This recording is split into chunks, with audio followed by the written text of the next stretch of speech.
몹시 답답함을 호소하여 긴급하게 119의 도움을 받아 서울양 청구 소재 1회 목동병원 응급실로 이송되었습니다. 응급실 의사에게 여기가 답답하다 가슴을 치며 말했습니다. 이 말이 아내가 이성에서 마지막 한 말일 줄이야.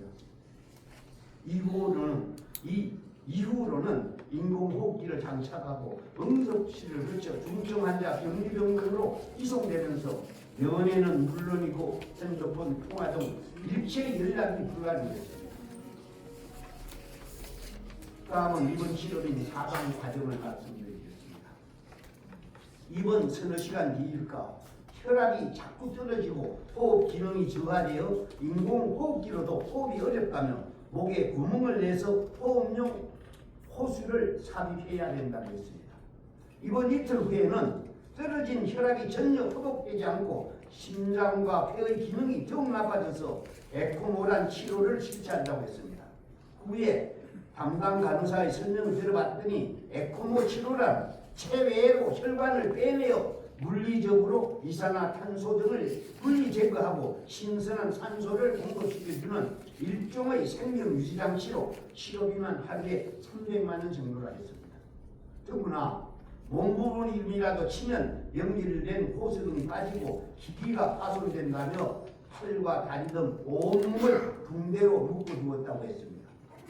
이런 상태에서 물 한 모금 못 마시고 밥 한 술 먹지 못하고 말 한마디 하지 못한 채 그리고서 식구들의 얼굴 한 번 보지 못하고 공포와 고통과 절망 속에서 몸이 묶여있으니 움직임은 고사하고 숨도 한번 제대로 크게 모셔보고 코로나에 걸리지 않으려고 코로나를 맞았다가 코로나에 걸리고 말았습니다. 그리고 폐렴이란 합병 증세로 백신 접종 44일차 응급실 입원 36일차인 2022년 1월 31일 아내는 사망했습니다. 저에게만 허락된 임종면회를 제외하고는 가족들 누구의 얼굴 한 번도 보지 못한 채 아내는 그렇게 죽었습니다. 공교롭게도 이날은 그의 음력 설날 금요일이었습니다. 2시간 후면 설날이었습니다. 말할 수 없이 슬프고 긴 하루였습니다. 참으로 가슴이 아픈 하루였습니다. 건강하고 활기찼으며 인정 많고 푸근했던 법 없이도 살 것 같다는 주위의 칭찬을 받던 충청도 양반 예산댁 아내는 그렇게 사망했습니다. 혹시 최근 허리가 아팠다거나 한국이 말하는 기저질 환자는 아니었냐고요? 천만에 전혀 아니었습니다. 그런 일이 전혀 없는 아주 건강하고 정신 건강한 가정주부였습니다. 10여 년 전 맹장 수술을 제외하고는 병원이라고는 가본 적이 없을 만큼 건강했습니다. 그 말을 어떻게 믿냐고요? 요즘 일반 보험에만 가입해도 복용하는 약은 있는지, 어떤 병을 알았는지, 의료보험 이력이나 병력을 전부 확인하는 세상에 백신 접종 부작용으로 사망했다며 피해 보상을 신청했으니 질병청이나 의료당국이 사망자의 병력이나 의료보험 이력은 얼마나 조사하고 체크했겠습니까? 병원에 입원했거나 치료한 적이 전혀 없습니다. 다음은 아내의 사망 후의 기막힌 사실들을 말씀드리겠습니다. 아내가 죽고 나서야 느끼고 배우며 깨달아 알게 되었습니다.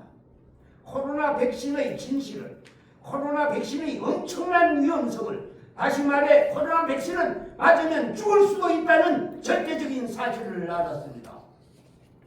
그때는 왜 몰랐는지 가슴을 치며 후회하고 눈물을 흘리며 분노합니다. 아내의 무덤에 갈 때마다 당신을 지켜주지 못한 제 체감에 사죄하고 흥분합니다. 그때 백신 접종을 못하게 했어야 합니다. 그러나 이 엄청난 비극이 나의 무지와 불찰 때문만은 아니라는 것도 아내가 죽고 한참 지나서야 알았습니다. 보건소에서 당신은 65세 이상 접종 대상자이니 인근 의료기관에 가서 서둘러 접촉하라는 최초 문자가 오고, 또 그해 연말에 베트남 호치민에 있는 막내 여동생에게 가기로 계획도 했고, 그때만 해도 백신 접종이 위험하다는 사실을 꿈에도 몰랐던 때였거든요. 아무것도 모르고 남들도 다 맞았다고 하니 어심없이 맞았습니다. 무지했던 것이죠. 무식했던 것이죠. 그렇게 맞았습니다. 꼭 그런 것만은 아니었습니다. 정말 그런 것만은 아니지 않습니까? 그때는 백신을 맞지 않고는 생활하기 어려웠던 시기였습니다. 백신을 맞지 않고는 아무것도 할 수 없는 환경이었고 분위기였습니다. K 백신이니 백신 패스냐며 온 세상이 백신 접종에 정신줄을 놓고 살게 했던 때였습니다. 백신 공포와 백신 광란의 시기였습니다. 백신을 접종했다는 핸드폰 문자나 백신 접종 확인서가 없이는 공공장소에는 출입도 안 되었고 4인 이상은 식사도 할 수 없었으며 아예 식당은 식당마다 칸막이를 설치해야 했습니다. 모임이나 집회는 아예 생각도 못할 때고 교회나 사찰이 종교활동마저도 통제를 받을 때였습니다. 이를 어기면 가태료와 벌금을 물리겠다고 엄포도 놓고 또 실제로 징수도 시키는 때였습니다. 아, 마스크 지금 몇 분 쓰고 계시군요. 한 장에 2, 300원도 안 하던 마스크가 KF94니 어쩌고 하면서 한 장에 수천 원에도 구할 수 없게 만듭니다. 중국과의 계약을 지켜야 한다며 수출이라는 명분으로 조공처럼 중국에 우선하여 보낸 것이지요. 그러니 국내에서는 수요가 절대적으로 부족할 수밖에. 이래서 사회적인 문제가 발생하자 공급 관계자들이 매점매석했다며 공개적인 비판을 하면서 사회주의 국가에서 식량을 배급하여 주듯이 마스크를 배급해야 하는 진풍경을 연출하고 또 그것을 TV 중국에까지 하며 최악의 분위기를 조성시켜 나갑니다. 그리고 혹시 마스크라도 안 쓰고 밖에 나가거나 버스나 지하철을 탔다가는 무슨 운동대를 하자가 되는 것처럼 정렬의 대상자로 취급당하고 온통 나라 전체를 코로나 공포로 만들 때였습니다. 언론이나 매스컴들은 사회 불균형이기를 그렇게 조장했고 정부 또한 그렇게 강제했습니다. 백신 패스가 없으면 해외에도 못 나가게 했고 부모가 죽어도 외국에 있는 자식들이 들어오지도 못하게 했습니다. 백신으로 코로나19라는 전염병으로 경력이라는 명분 아래 그렇게 백신 정치, 코로나 정치를 한 것입니다. 국가의 대통령님께서 백신은 극히 안전하다.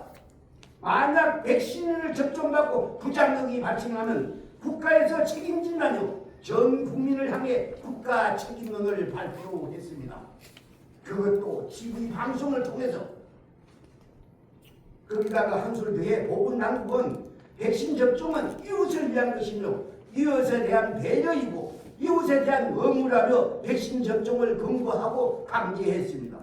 그리고 우리나라 K 방역 정책은 전 세계가 부러워하며 칭찬하는 성공한 정책이었다며 이는 정치적인 업적이요 성과라고 자화자찬하면서 질병관리본부를 질병관리청으로 성적시키고 여자 총장이 어쩌냐며 백신 접종에 미쳐 날뛰던 때였습니다. 그러니 안 맞을래야 안 맞을 수가 없던 때였습니다. 아내가 죽은 후에 받은 사망 진단은 이러했습니다. 환자 생명 문제. 상기 환자는 2021년 11월 18일 모더나 3차 접종 맞고 다음 날부터 기침, 숨참 증상으로 입원하여 중증 코로나 진단을 받고 폐렴으로 진행하여 항바이러스제와 스테로이드 치료에도 진행, 인공호흡기 삽입, 에크모 치료하였고 이후 격리해제 후 흉부외과로 전과하여 일반 중증 환자실에서 치료 지속하였으나 세균성, 질균성 폐렴의 합병증으로 사망함. 의료보험법 제17조 가점법 시행규칙 제9조 제1항에 이와 같이 진단함.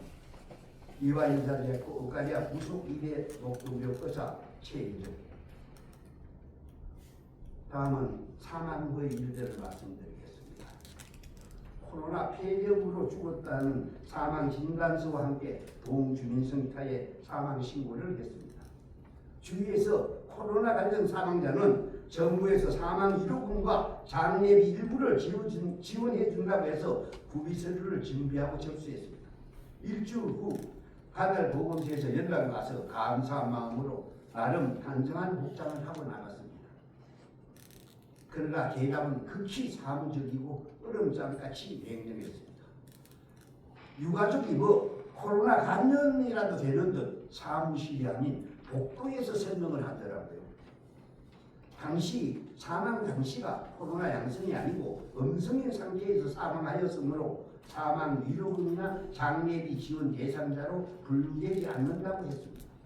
그래서 어떤 지원도 할 수 없다고 했습니다. 따뜻한 말 한마디나 배려 전혀 없는 정말 인간미라고는 찾아볼 수 없었습니다. 그때만 해도 저는 아내를 잃은 지 한 달도 안 된 상주였는데 자기들로서는 해줄 것이 아무것도 없다며 코로나19 예방접종 피해 보상 신청이라는 제도가 있으니 한번 신청해 보라면서 양식과 준비할 서류를 일러주는 겁니다. 그때 제 기분이 어떻겠습니까? 뭔가를 뒤통수를 한 방 얻어맞은 것 같이 머리가 띵하니 눈이 캄캄하고 가슴이 먹먹해지더라고요. 허탈해지는가 했더니 화가 치밀어 올라 누구에게라도 화풀이를 하고 싶더라고요. 누군지 몰라도 후들게 패 죽이고 싶은 심정이었습니다. 그게 누구였을까요? 현재는 서울의 어느 대학교 교수로 임명되고 어떤 정당의 총괄 선대 본부장인지 뭔가를 했고 해외 백신 패스의 주역이었다는 그 여자 그 사람인지 국가 책임제가 어떠니 하며 거짓과 수수로 코로나 정치를 했던 양산골짜기에 숨어 책박인지 뭔가를 하는 그 남자 그 사람인지 그러면서 저는 울면서 교장 읽는다고 그들이 해보라고 하던 코로나19 예방접종 피해 보상 신청을 하였습니다. 준비한 구비서류만 의료 기록병을 포함해 소핀병으로 가득하게 두 손으로 들지도 못할 정도로 많았습니다. 나중에 알게 된 사실이지만 이 모두가 이 많은 서류가 형식적이고 요식적인 절차였을 뿐이지 이미 해답은 나와 있는 수순이었답니다. 안 된다는 것이죠. 1차 신청하였으나 기각, 그 기각에 대해 이의를 제출하였으나 또 기각, 이어 다시 이의 신청을 재제출하였으나 세 차례 모두 다 기각이었습니다. 그래서 저는 오늘 이 자리에 올 수밖에 없습니다. 기각된 심의 내용을 말씀드리겠습니다. 심의번호 코로나19-2023-1-9898 성명 김문재 심의 결과 기각 엉클라인 4-2 박사님 이게 무슨 뜻입니까? 한 박사님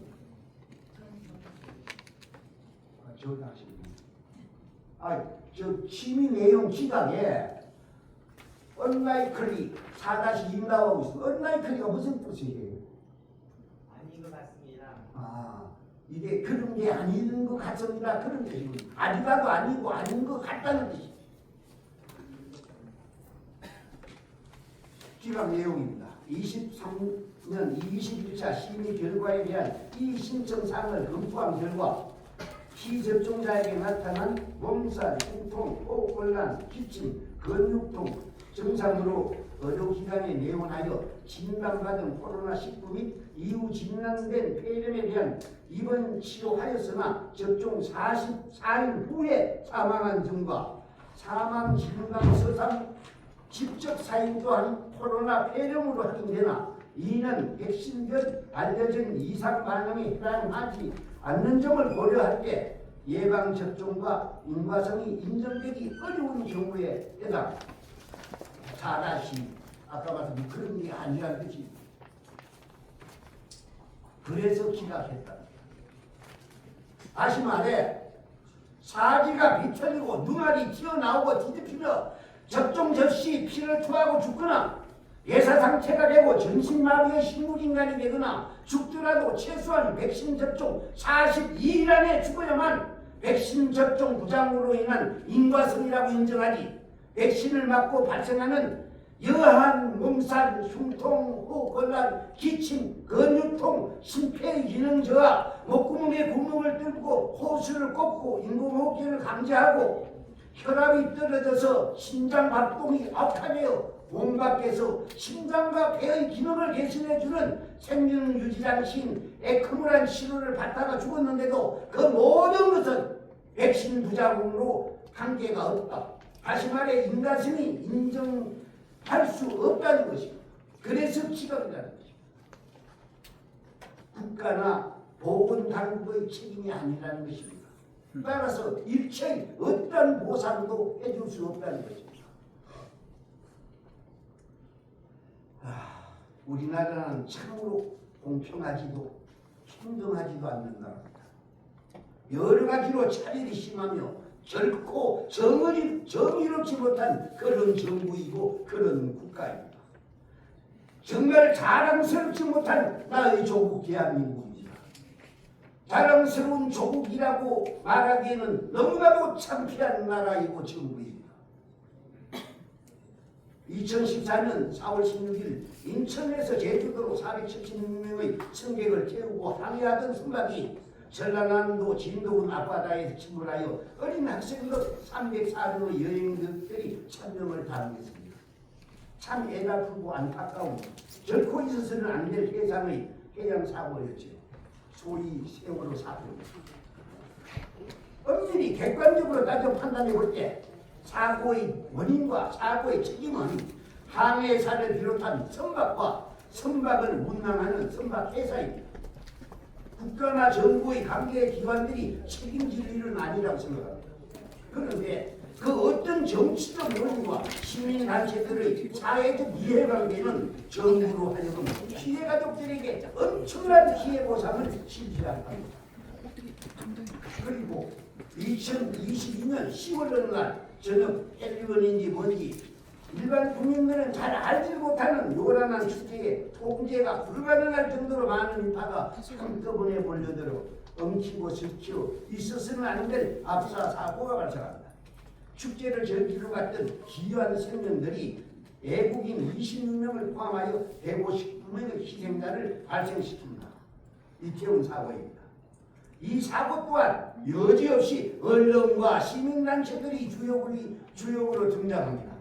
장관을 탄핵하는 등 정치적인 이슈화시키면서 이번에도 정부는 선박 침몰 때와 마찬가지로 피해 보상을 해줍니다. 그러면 전염병을 예방한다며 강제로 코로나 백신을 접종시켜서 발생하게 한 백신 접종 부작용 사망 피해와 중증 환자 발생에 대한 국가와 정부의 조치는 어디에 있습니까? 초기에 국경을 폐쇄하여 중국 우한으로부터 코로나19 유입을 차단해야 한다고 양심적인 의료진들이 대통령을 비롯한 의료기관이 건의하고 호소하고 항의도 했지만 형제 국가 중국과 고통을 함께 해야 한다며 국정을 개방합니다. 그리고 기업고 신성한다는 신천지를 지옥같은 아스라장으로 만들고 온 국가 국민을 코로나19라는 전염병으로 초토화시키고 맙니다. 그리고 이를 예방한다며 수조 원의 혈세를 들여 검증 확인되지도 않는 외국산 백신을 수립하여 사회 분위기를 통제하고 강제하며 백신 접종을 시킵니다.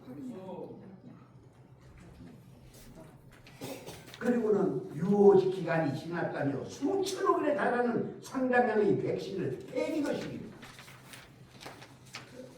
그리하여 백신 접종으로 인한 백신 접종 부작용 사망자 2,800여 명과 18,000명 이상의 부작용 중증 환자를 발생하게 만듭니다. 그러나 하늘과 사람이 함께 분노할, 다시 말해 천인공노할 그들 백신 당국과 정부는 아직도 이런 사실을 모른 채 외면하고 있습니다. 코로나 백신 부작용 희생자 영혼들은 아직도 저승으로 떠나지 못하고 이성을 맴돌며 어제도 오늘도, 아니 이 시간에도 서울시 청력 분향소에서 오열하며 부르짖고 있습니다. 코로나 백신 접종을 강제하며 문제가 발생하면 국가가 책임진다는 대통령과 해방력의 주역들아, 그리고 정부의 관계자들아, 여기 백신 부작용으로 사망한 2,800여 의원들이 영원히 절규하며 규탄한다. 당신들이 하는 그 말에, 당신들이 실시한 그 정책에, 당신들이 저지른 그 과오에 대해서 사과하고 책임을 져라. 그리고 백신 이상 반응 인관성을 전면 인정하고 계책을 수립하라. 2025 6월 15일 유가족 파수로 네, 감사합니다.